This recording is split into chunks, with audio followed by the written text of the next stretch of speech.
Good morning, everybody. So I have to admit, when I scheduled this talk, I did not expect to be in Oregon with my entire family at a softball tournament. So this is a little out of sorts for me, but that's okay. That's how we roll. So I've got a baby here with me and two of my kids, and my husband sleeping on the couch out there because he got in late last night. So I'm from San Diego. We're in Oregon. We are at a softball tournament, and I'm still doing this, so that's great.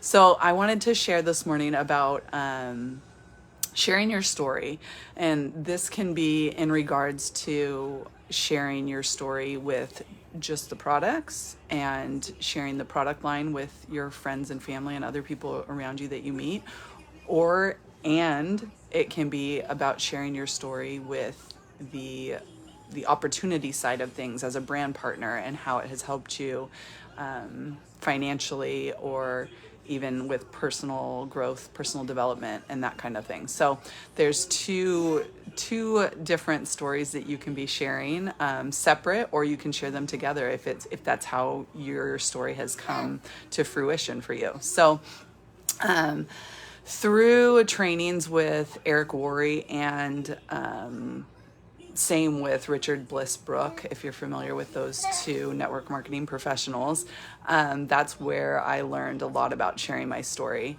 And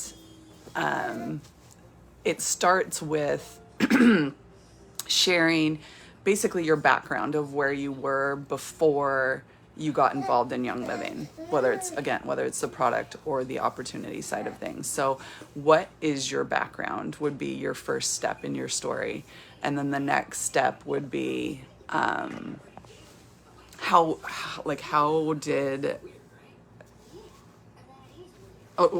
didn't you like about it? So what was a struggle? What were struggles about that situation? And what were you looking to change about it? And then the next step is how did Young Living come to your rescue, basically?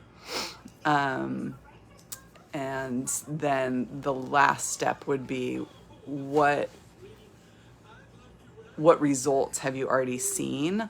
Or if you're newer, you can go to what hopes do you have for your future now because of having Young Living in your life. And those 4 steps, I believe, 4 steps. If you can sum those up within 2 minutes, you're going to be, baby's trying to grab the book now, you're going to be keeping your listeners and your audience and your prospects, like people, if you're talking them to the grocery store, anywhere, whatever it is, you'll be keeping them right at that limit of their attention span.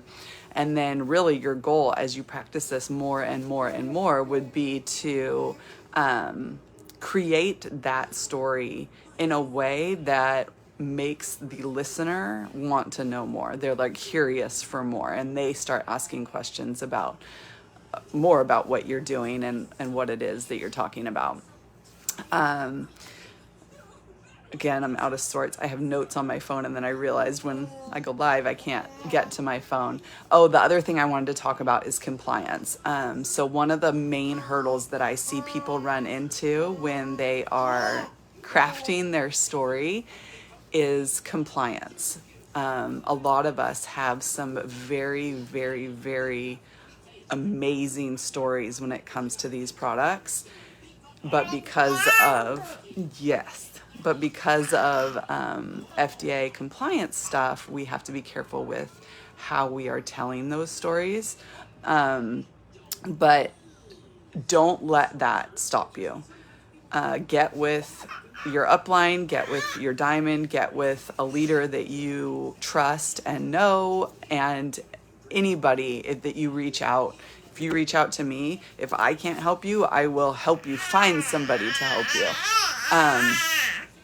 So I don't want that to be a roadblock to where it's just stifles you from creating your story and having something to share with your people that you meet and that you know. So my other piece of advice would be to just practice this over and over and over and over and over again until it becomes second nature. So while you're in the shower, just practice saying it. While you're brushing your teeth, practice saying it in your head.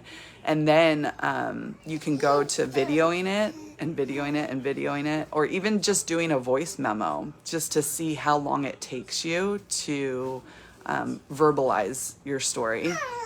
Having a video on hand to send to people that you're talking to online is a great idea. It helps just streamline your systems and stuff like that. I'm trying to think of what else I was gonna say. I know Jessica Petty has a little campaign that she's putting together for sharing stories. So that would be a great way.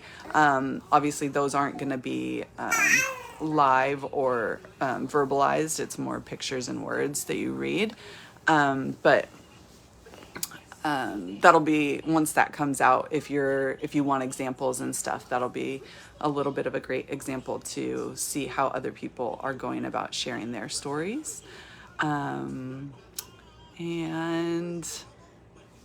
I mean, my last piece of advice would be just share it. Like, get out there, do it imperfectly, do it as much as you can. And the more authentic and real we are about what we're doing and what we're using, the better off we're all gonna be. So that's what I got. I know this was short and quick, but